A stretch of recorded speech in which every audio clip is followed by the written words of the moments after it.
Well, joining us now from Berlin is Ivan Dikic, a professor of biochemistry at Goethe University in Frankfurt. We're also joined from Dublin by Professor Emma Shelley, public health specialist at Ireland's Faculty of Public Health Medicine.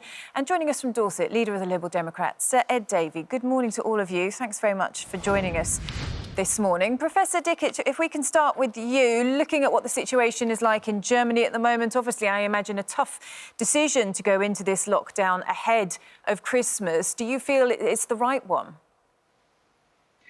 I think it's very important that we react on time, that we react proactively and to protect people, first of all, health and functioning of the system. I think the mood in Germany is following the government because the government follows very carefully the numbers, and the numbers were rising in the last few weeks. And in order to prevent that, we need to go to stepwise, very planned and carefully planned program for November. And we believe by that time the numbers should go down and Christmas will be a little bit easier at that time then. So the idea is to take action now to try to stem the tide so that by the time it comes to Christmas, those restrictions can be relaxed so people can enjoy more of a family Christmas.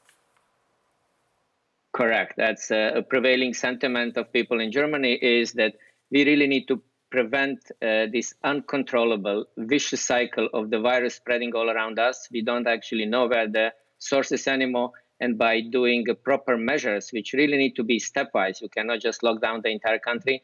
We need to secure school, we need to secure daycare, but restaurants and bars and other things can be closed. And then we will follow it in 2 weeks and 4 weeks' time. We'll see whether there are more measures needed or more relaxing measures, and then people will follow those.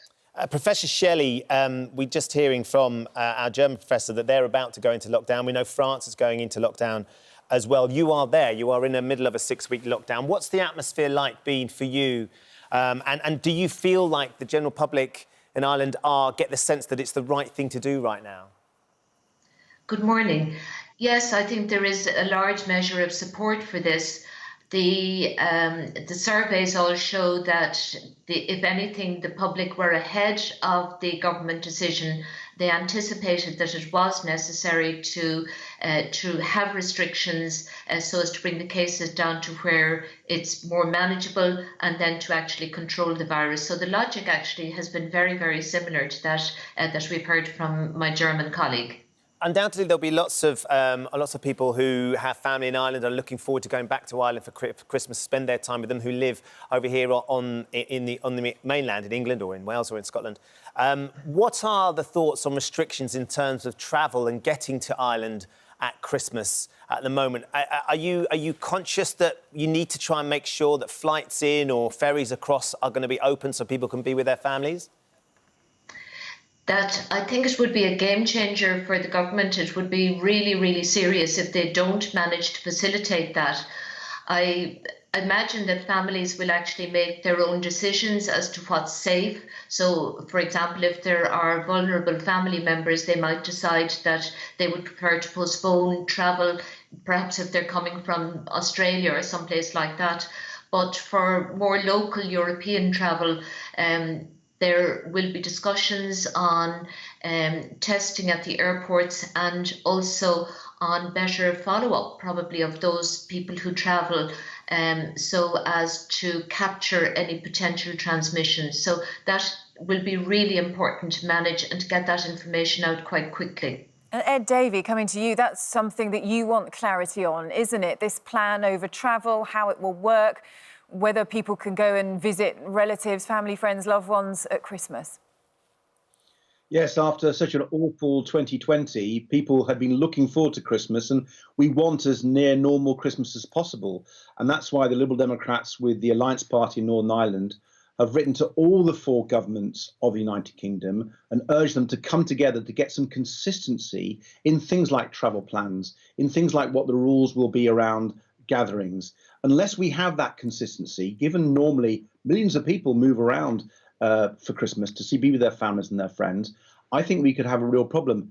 And we're also saying we need to get ahead of this. The government failed to listen to their scientific experts 5 weeks ago when they were urging an immediate, short, sharp national circuit breaker. Now we're seeing the lockdown in France, in Ireland, in Germany. I'm afraid Boris Johnson's government seems to be acting too slowly. And if they don't act now, there is a real danger that Christmas will be under threat. So when you say for the four nations to come together and have more consistency, do you mean, therefore, that you think that they should have all the same rules? Because there is this issue, isn't there, that there are differing rules in different nations, and now we've got different tier systems within England, within Wales, and it's very much like people aren't quite sure what the restrictions are for their area. We've even got subcategories of tiers now.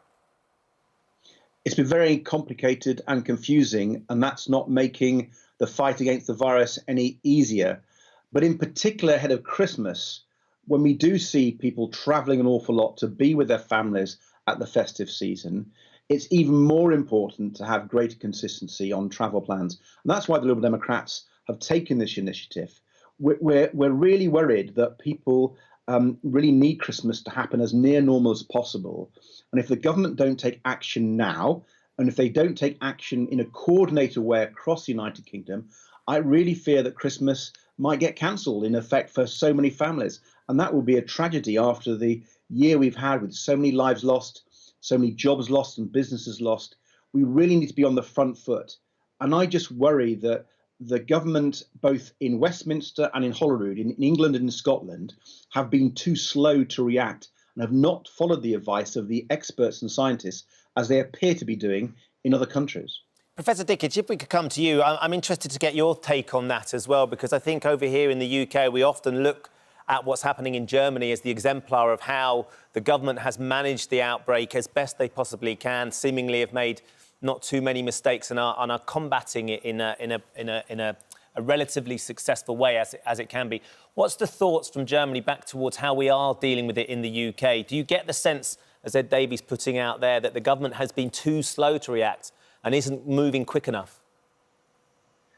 I would just like to say that in Germany, there is a very important fact that we have a strong scientific base. There is a strong virologist, and there is a really strong Robert Koch Institute, which is very carefully providing the data to the government. And it's a lucky moment in Germany that Chancellor Angela Merkel is also a physicist by her education. So she is really providing a great lead. She shows the strong leadership, and the government, in mind of most of the German people, is doing very, very well. It's very difficult to comment a situation in Britain on France. We always hope that the local health and the local support from the government to the citizens of all European countries would be better and better. And I think this is something which we also need to pledge. We need to pledge to a certain type of unification of the measures, the sharing of the data, and after all, helping each other, particularly when there is a need for certain type of medicine, certain type of instruments. That was something that we started in the spring of this year, and we should continue through the end of this pandemic. We all hope that the vaccination is going to come by early next year. This will help us tremendously. And maybe next Christmas, we will need to talk about these issues like this time. But for this year, I do feel that the Christmas still needs to be first healthy, second of all happy, and third family-based. And this is something which we all hope for the people in Britain as well. And Professor Dickich, what is compliance like among the German population? Are they happy with moving into this lockdown? Do they see the fact that this happens now? Hopefully restrictions will be able to be lifted in time for Christmas, because one of the criticisms here in the UK has been, because we've got these differing tier systems, because there are different restrictions in different areas, it is harder for people to keep track of that. There's a bit more of a confusing message, which meant that the compliance hasn't necessarily been at the level that it's needed to be. I think the first criteria for success in this pandemic fight is proper communication, very clear, and also seeing the measures which are going toward the future, that people understand what is going to happen in 2, 4, 8 weeks.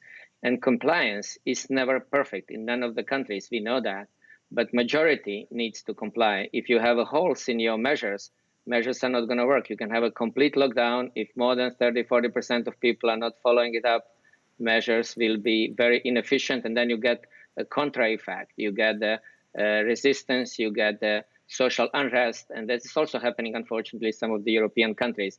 We need to learn from that a proper education and proper communication to the public is the first duty of the government, And second duty is to have a proper measures based on a scientific data. Ed, it's interesting listening to Professor Dikic talk there. The two things that he's highlighted very clearly that has worked seemingly in Germany is very clear communication and strong leadership. And that has been a huge factor for them and where they are. What do you make of the communication that we've had from our government and also the leadership? Well, I regret to say the communication from the government has been very poor throughout. Not only were they slow to act, but they've sent confusing messages, different messages. And Boris Johnson does not look as if he's really led this. He's followed things. He's not listened to the scientific advisors. So I think we've had poor leadership here. And I'm particularly concerned about the failure to get on top of a decent, proper, robust test, trace and isolate system. Everybody knows that's crucial to beating this virus. Boris Johnson promised a world-beating test, trace and isolate system, and he's failed to deliver it. And that's why I think we're in the mess we are. And although we're seeing other countries have this problem, I'm afraid Britain had the worst experience during the first wave of COVID, with more deaths than most of the European countries and more deaths of NHS and care staff than any other European country. And I'm really worried that the second wave could be worse here too. And all Liberal Democrats are saying is, please get your act together, take the measures now, follow the scientists, work together across the United Kingdom, and above all, get the test, trace and isolate system in, and through good communication, get the public compliance up. Yeah. And that's where they've failed. OK, and just to wrap things up for us, Professor Shelley, I mean, do you think overall people should be planning to have a different Christmas? It's going to be smaller celebrations. It's going to look different, isn't it? I know that one thing you have pointed out, though, that there won't be any travel restrictions for Santa. That's correct. Turkey producers here are planning to produce a higher proportion of small turkeys, anticipating smaller gatherings. And yes, we have considered whether or not Santa Claus can travel this Christmas. It's a serious issue because we've just been talking about travel just between countries, but Santa Claus, of course, travels all around the world. So is he at risk of transmitting the virus really right around the world? And is there risk for Santa Claus himself? Because he's not exactly thin. In fact, if he were having a medical exam, he would be considered to be clinically obese. That puts him at higher risk of diabetes, of high blood pressure.